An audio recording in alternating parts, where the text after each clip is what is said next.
Este fanfic no me pertenece, todos los créditos a su autor. Dejaré el link de la historia en la descripción. Sin nada más que decir, empecemos con la historia. Capítulo 7. Texto del capítulo. El heredero cambió en su trabajo, en el diseño de su nueva máquina de aflicción, una angulación de cuerpos gemidores y metal retorcido, algo precioso. Infundido con las oscuras energías del caos, dificultaba la construcción de la volátil noche de armas de guerra. A veces, lamentaba profundamente unirse a las fuerzas de los benditos dioses oscuros que infestaban a los compañeros. Esto le proporcionó financiación, materiales de investigación y su Dark Watch, pero hizo que sus experimentos fueran tan volátiles. En un momento, creía haber creado otro de los benditos intelectos de la máquina que anhelaba. Al siguiente, se dio cuenta de que solo era una montaña de pensamientos. Lamentó que su investigación antes fuera más sencilla y arrojara resultados menos variables. Cambió sus numerosos argumentos, controlando los grandes brazos hidráulicos, hechos con las prensas de los antiguos planetas océanos de procesamiento de agua. Los antiguos brazos crujieron con una ráfaga de aire comprimido cuando separó sus mandíbulas de ellos. El siguiente motor de batalla estaba listo. Habría que fabricar más. Lo supo al contemplar a sus legiones. Había puesto a sus sirvientes, los mecánicos océanos, a trabajar a toda prisa por el gran manufactorum que había reutilizado. Añadiendo piezas a las enormes autonomías mientras observaba su eficiencia. Calculando si podría añadir o modificar algún procedimiento operativo para aumentar la producción. Si heredaran este planeta del falso emperador y lo pusieran al servicio de sus amos, necesitarían aumentar la producción en un 0,2% diario. Calculó que tenía 5 meses antes de que descubrieran su presencia y el Señor de la Guerra destinara recursos adicionales al planeta. Si eso ocurría, sabía que esta guerra estaría perdida. El escudo de la colmena Verbún ya estaba retrasando el procesamiento 2 semanas y consumiendo los recursos militares actuales a un ritmo de 1000 partes del esfuerzo bélico total por hora. Una velocidad indeseable si deseaba avanzar hacia los sistemas estelares invasores desde la superficie del planeta. Las criaturas de la disformidad concentraron sus fuerzas de póker en debilitar al gobernador durmiente de la colmena, reduciendo el escudo que portaban, el cual estaba dando frutos. El túnel de petróleo secundario, aún abierto bajo la colmena, también permitía un gasto acelerado de recursos a un ritmo de 250 partes por millón por hora. Aún así, calculó que, en total, solo aumentaría la velocidad total de conquista en un factor de 10 segundos por hora en la herencia necesaria del planeta. Sus numerosas extremidades se movieron mientras analizaba el problema a través de sus numerosos cogitadores internos, comparando sus bancos de datos con acciones de conquista anteriores. Se alejó de la plataforma de observación y construcción de su centro de guerra central, con su guardia oscura moviéndose a su alrededor. Sus formas semicorruptas parecían entrar y salir de la realidad, un efecto de la luz que conocía, pero que su cerebro orgánico aún percibía.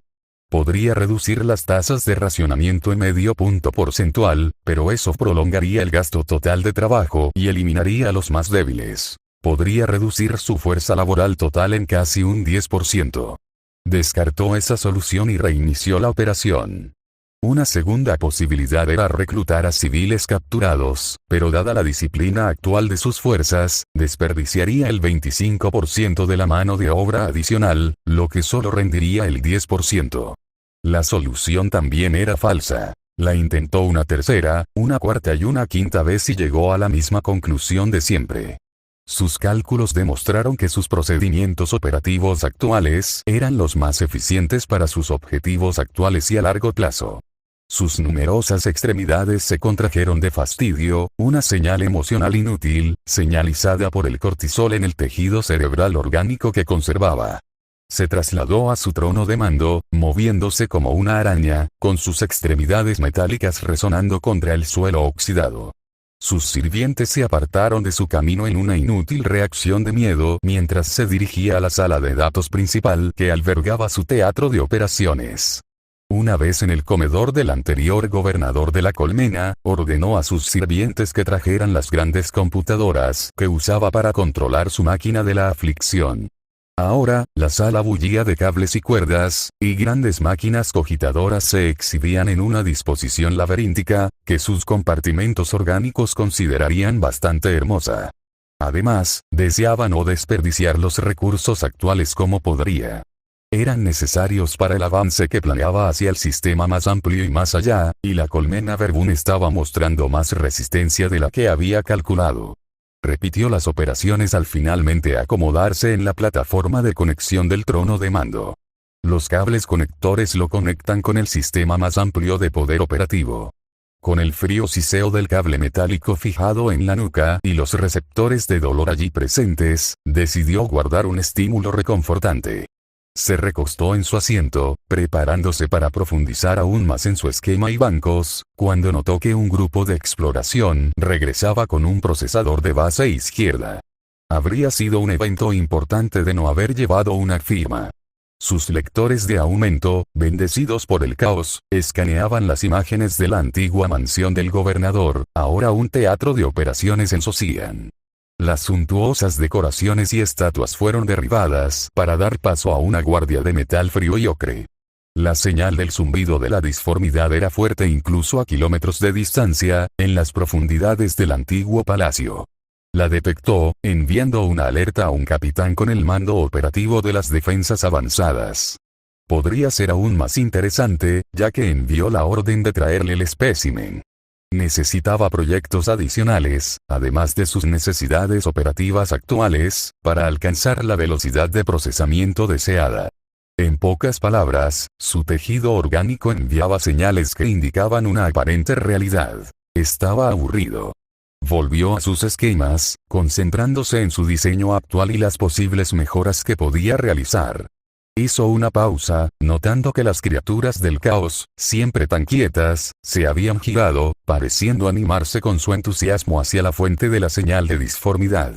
Bueno, pensó en lo que le quedaba de humanidad, con un leve atisbo de emoción filtrándose.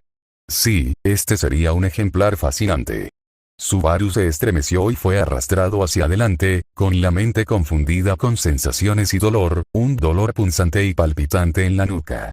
Lo arrastraban a algún lugar y lo lanzaban sobre el hombro de un hombre insoportablemente fuerte. Parecía grande como un caballo y era tan tonto como una vaca, pero fuerte. Lo llamaban Ja, y llevaba a Subaru al hombro como un saco de grano. Volvió a jadear, intentando contener la comida. Una cuerda gruesa le rodeaba las piernas y las muñecas mientras caminaban con él. No pareció relajarse hasta que llegaron a una especie de campamento, una antigua casa gremial. Van Berfled le había señalado el aspecto antes, excavando en la tierra, pero unas hermosas y gruesas estatuas de guerreros y ángeles, de las que no sabía ni la mitad, se derrumbaron. Desde allí, oyó hablar. Lo dejaron caer durante unas horas, mientras la gente que pasaba a su lado lo observaba con curiosidad. Parecían menos fanáticos delirantes, dado el ajetreo del edificio y la gente moviéndose de un lado a otro con prisa. Esas grandes pilas de lo que parecían tabletas en sus manos, alfileres en el pecho que indicaban sus extraños rangos. Tomaron notas sobre él. Notas reales en una especie de pergamino gris. Un hombre selló algo. No esperaba que Caos necesitara sistemas de archivo. Hablaban en un idioma que desconocía, gutural y ronco, pero con un sonido más áspero que la lengua extraña que parecía conocer de la colmena Verbún al llegar. Intentó no pensar en que sabía hablar ese idioma, pero no este. Podía oír ladridos entre el movimiento. A veces, le preguntaba a Ja qué pasaba, diciendo órdenes de distribución con su voz potente y alegre. Les dan comida a los hombres hambrientos. Había dicho mientras pasaban cosas que parecían tabletas y la gente hablaba apresuradamente, pero sin alzar la voz. A veces discutían, se gritaban unos a otros en su lenguaje gutural, agitando mapas y lo que parecían libros de contabilidad, señalando cosas. Los observaba sentado contra la pared. Su movimiento es como el de un hormiguero en plena actividad. ¿Por qué no hablas el mismo idioma que Verbún y ve? Ja se giró al oír su voz. Sus grandes y felices ojos, de un marrón brillante y cálido, estaban surcados por venas. Le daban una mirada semividriosa, casi soñadora. Subaru habría hecho una broma de mal gusto si no hubiera visto al gigante aplastar con alegría la cabeza de un refugiado con el que se habían topado. 3 hombres cubiertos de tatuajes que gritaron mientras morían. Intentó no pensar en eso ahora, en su rabia impotente mientras los veía morir, mordiendo y pateando inútilmente al gigante que reía. Los ojos de Ha se pusieron vidriosos, observando a la gente correr de un lado a otro. Mal habla. Eritor nos enseñó a hablar mejor. Su voz profunda retumbó, y parecía casi ansioso por hacer preguntas. Como si no estuviera acostumbrado a que lo trataran como a una persona. Sonreía alegremente cada vez que Subaru le hablaba. Una mirada terriblemente solitaria en sus ojos, más allá de la alegre luz, parecía desaparecer un poco cuando Subaru le hacía una pregunta. Subaru guardó silencio mientras se volvía hacia el bullicioso grupo en lo que parecía una oficina, con un bonito escritorio de madera dispuesto y adornado con lámparas verdes mientras la gente trabajaba. La mayoría no parecían soldados. Parecían clérigos, ayudantes o burócratas. No monstruos. Una de ellas tenía la misma edad que Rem. Era una mujer que, frustrada, pateaba lo que parecía una terminal logística. Esta se negaba a encenderse, mascullando una maldición en voz baja. Estos hombres y mujeres no se parecían a las hordas vociferantes a las que se habían enfrentado antes. Como quienes enviarían a niños a aplastarse bajo las orugas de un tanque, sacudió la cabeza, intentando controlar la respiración, algo en lo que tampoco era productivo pensar. Necesitaba calmarse. Necesitaba un plan para salir de allí. Se giró hacia Ha. Aunque le revolviera el estómago, sabía que sería el más fácil de convencer. Sabía que podría ser su mejor opción para salir de allí. Entonces, ¿te gusta estar aquí? Ha se volvió y observó a la gente apresurarse, con una sonrisa desganada en el rostro. ¡Qué bien! El hombre guapo me dio comida extra. Antes eran las mujeres estiradas, pero me gusta más el hombre guapo. Subaru hizo una pausa.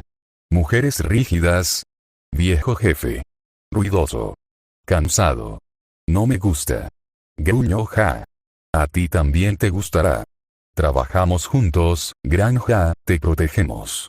Le sonrió a Subaru, mostrando los dientes en una sonrisa húmeda. ¿Eres amigo de Ha? Subaru se movió, miró hacia un lado y nadie había notado su conversación, todavía no. Claro, grandullón, podemos ser amigos. Ha sonrió aún más y luego aplaudió con fuerza. Subaru hizo una mueca. Silencio. Intentó, pero Ha ya aplaudía cada vez más fuerte, de pie, con los ojos brillantes de emoción. Ha, nunca tuve un amigo. Ha, sé un buen amigo. Lo prometo. Se reía, con voz aguda y suave. Un sonido raro. Subaru levantó sus manos atadas, intentando que el gigante se detuviera y se calmara, pero el gran tipo no se detenía. Está bien, Ha, pero es bueno estar en silencio. Sintió una sombra caer sobre él e hizo una mueca. Al levantar la vista, vio a un hombre de pecho delgado y físico musculoso. Sus ojos, fríos como los de un gobernante, los miraban fijamente. Los aplausos de Ha se silenciaron. Entonces habló. No gritó, ni siquiera alzó la voz. Subaru no supo qué dijo, pero oyó el tono. Ha palideció y se quedó callado, y Subaru se dio cuenta de que todos los miraban. Tragó saliva. Fuertemente. El hombre lo observó por un momento mientras Ha retrocedía, con una expresión casta en el rostro.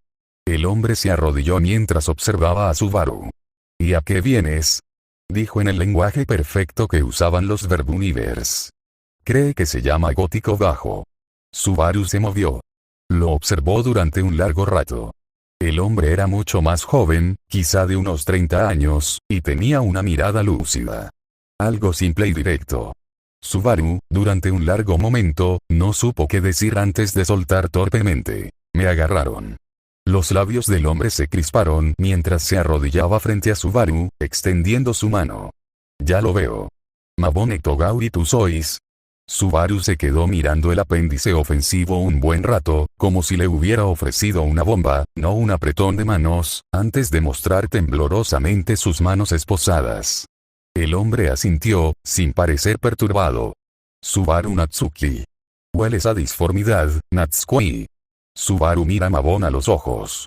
Tenía la mano marcada por un corte extenso. No sabía qué era, pero sentía que era importante. Me ha estado pasando eso mucho últimamente. Mabón resopló. No sonó como una risa loca. Seguro que sí. Se quedó observando a Subaru un buen rato. Parecía estar pensando en algo. ¿Qué dirías si te apartara de estos caballeros? Subaru parpadeó. ¿Qué? Los labios de Mabón se contraen de nuevo. Se volvió hacia Ja. Dile a tu sargento que esto es para el pacto de sangre. Que lo preparen a bordo de mi cúter de armas. Aterrizará en las próximas 2 horas. Ja se movió, frunciendo el ceño. Pero es mi amigo, dijo como si eso diera por terminada la discusión. La sonrisa se le borró del rostro a Mabón al recostarse. Ja dio un paso atrás. Puede que así sea, pero dime, ¿irías contra la orden del pacto de sangre? Subaru echó un vistazo a la sala y de repente sintió un escalofrío cuando todos dejaron de hacer lo que estaban haciendo. Subaru notó que había hombres alrededor del Ertoger, lo que pensó que no era un nombre, sino un rango. Todos con las manos en las armas. Ja bajó la mirada y vio algo triste en sus ojos. No, jefe. Mabón volvió a sonreír con una lenta curva de labios. Me alegro. Prometo no maltratarlo demasiado. Se arrodilló de nuevo y le dio una palmadita en el hombro a Subaru. Espero poder seguir hablando contigo. Alguien con una presencia tan fuerte. Seguro que tendré algo interesante que decirte. Se quedó asintiendo mientras Subaru permanecía sentado allí, con cada músculo de su espalda tenso. Espera. Gritó Subaru mientras Mabón se daba la vuelta. Mabón miró hacia atrás justo cuando se ponía lo que parecía un grueso abrigo de cuero negro. ¿Sí?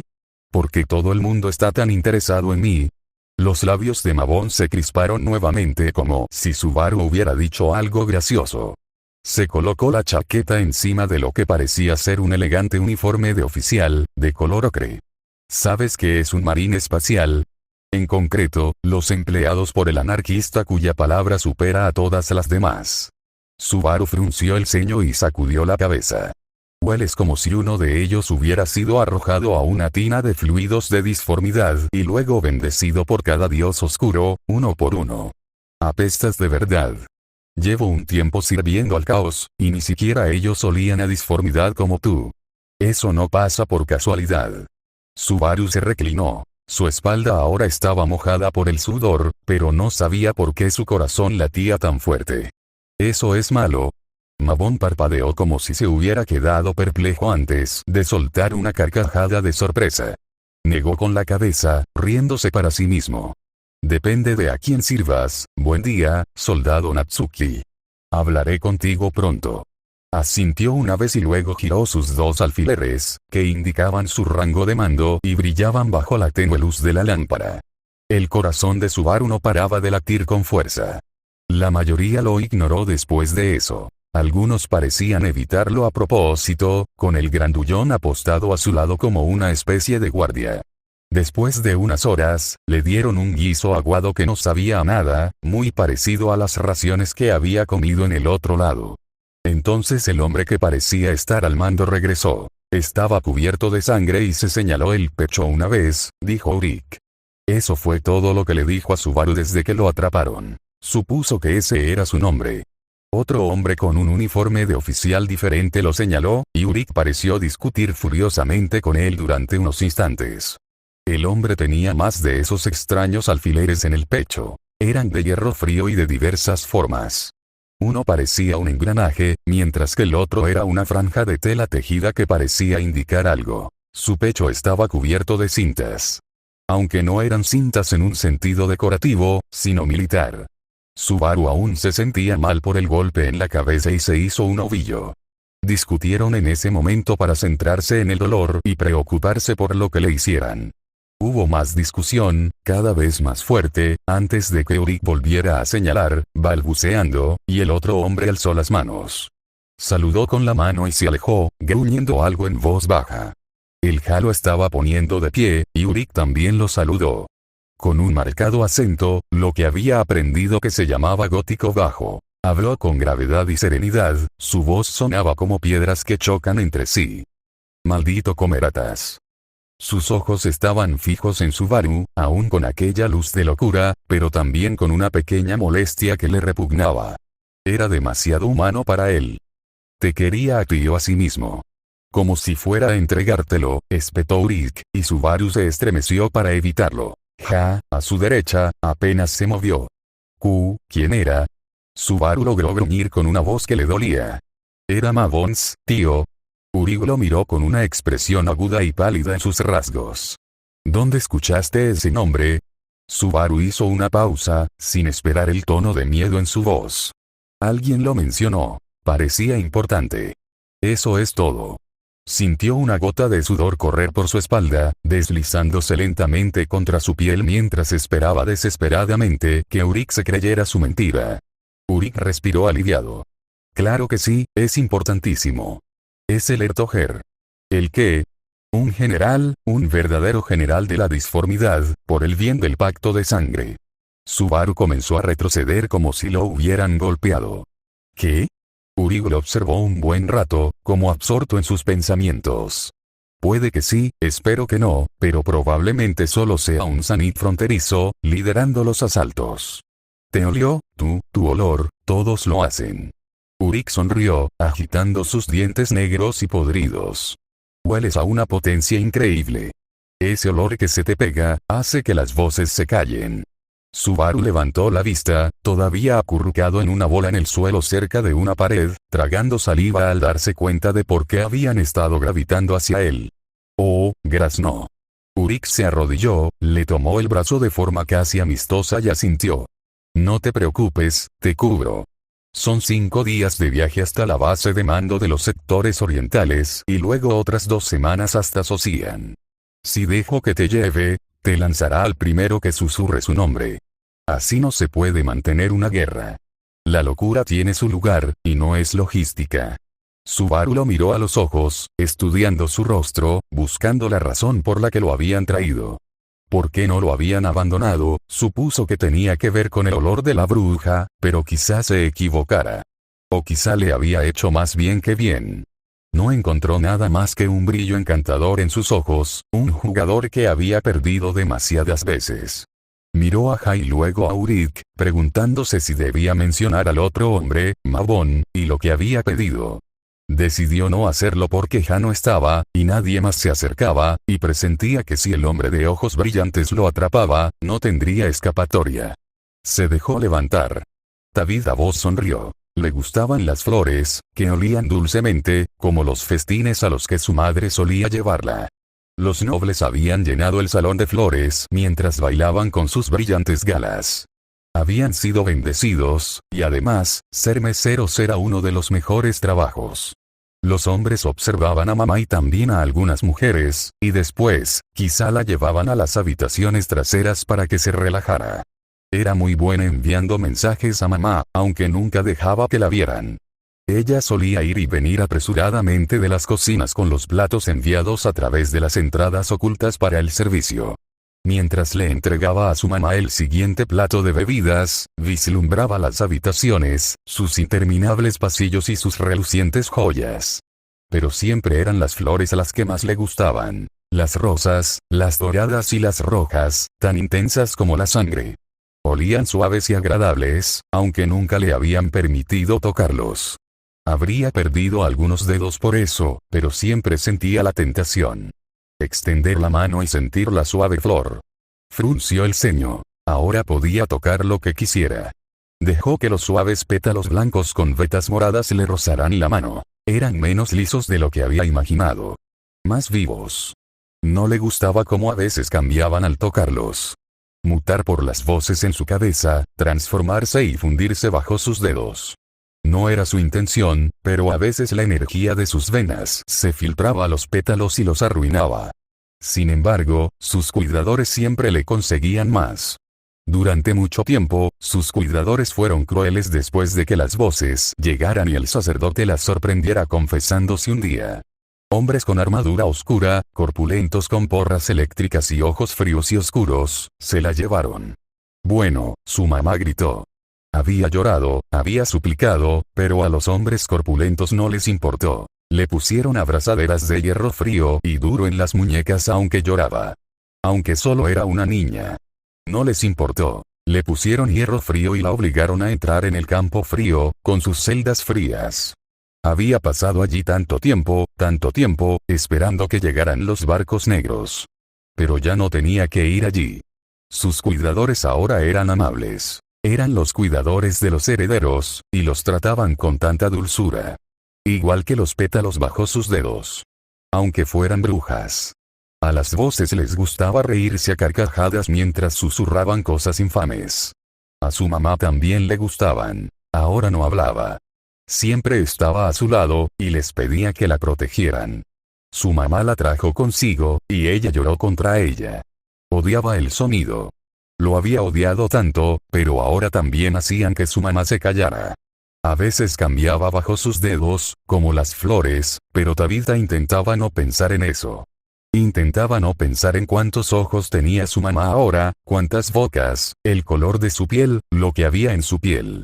Su dolor, no pensaba en nada de eso mientras su mamá estuviera a su lado, todo estaba bien. Sonrió, soltando el pétalo. Desconocido.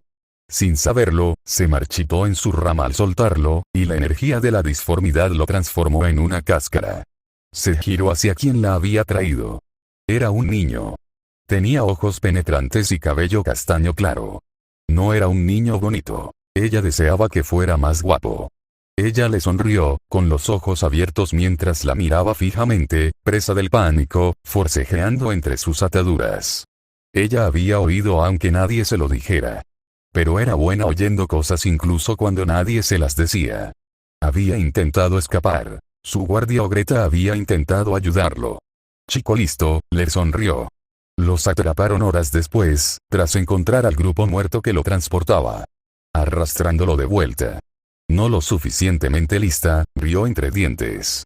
Su mamá, junto a ella, jorobada bajo unos extraños bultos, se estremeció a su lado. Mientras se movía en su jardín hacia el niño en el centro, forcejeando cada vez más con sus límites. Un paño metido en la boca mientras se frotaba con más fuerza al verla ponerse delante de él. Su madre, a la derecha de sus ojos, en el suelo, como siempre. Una anciana sujeta por nada más que naves de disformidad. Calla, dijo ella, poniéndole una mano delgada y blanca en la cara. Pálida como un enfermizo por las décadas que había pasado esperando en el campamento. Todo va a salir bien.